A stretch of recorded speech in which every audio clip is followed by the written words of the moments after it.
In this lesson, you will combine 3 blocks into a single dynamic block, which ultimately will allow you to choose which block you want to display from a grip menu. To do this, we will begin working on the constituent blocks, which will ultimately make up the dynamic block. Open the Plumbing 4 project file. I'd like to design a dynamic block which displays 3 different valves. I'd like to include the check valve, the globe valve, and one other valve that we haven't drawn yet. So to do this, let's make a copy of the check valve. I'll just copy it over here to some point in the middle of this blank space. And I'll also copy this globe valve. I'll turn off ortho and copy it down here someplace. Then I'll go ahead and rotate these blocks 90 degrees. Now, I think it would be nice if the check valve wasn't quite so wide. If it matched the width of the globe valve, that would be better. So I'm going to move the check valve from this point to this point so that they line up. And then for clarity, I'm just going to move it up a little bit.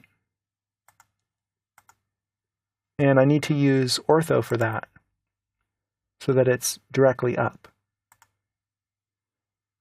Now I'd like to edit this block definition.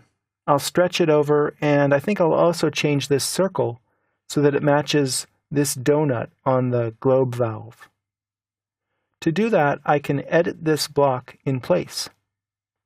Select it, right-click, and choose Edit Block in Place. OK. Stretch. Make a crossing window to select these objects. Press Enter. Click at this midpoint and then at this end point. Erase this object. And then let's create another donut. Type D-O-N-U-T. Enter. The donut has 2 different diameters, an inside and an outer. The donut is composed of 2 diameters, the inside and the outside. In this case, we don't want a hole in the middle, so let's set the inside diameter to 0. The outside diameter should match the size of this donut. So click its 2 opposite endpoints. And then place this new object right here. Enter. Now this came in on the current layer, of course, which is fittings. And because I'm working on a block definition, I should take care to make sure that everything on that definition is on layer 0. So I'll change it. And then go over here and choose Save Changes. OK. That also changed this existing check valve. So I'll just extend this pipe using the grip. I'd like one more valve to be part of this dynamic block ultimately, and it will be based on the globe valve. So I'll make another copy of the globe valve down below, and then explode the copy. I'll set layer 0 as the current layer, and erase this donut from the middle. I'll draw a little line up here to represent this gate. This will be a gate valve. And then I'll go ahead and define it as a block. Create block, call it gate valve. Select a base point right here. Select the objects and click Convert to Block and OK. Now let's set this on the same layer as the others. Fittings.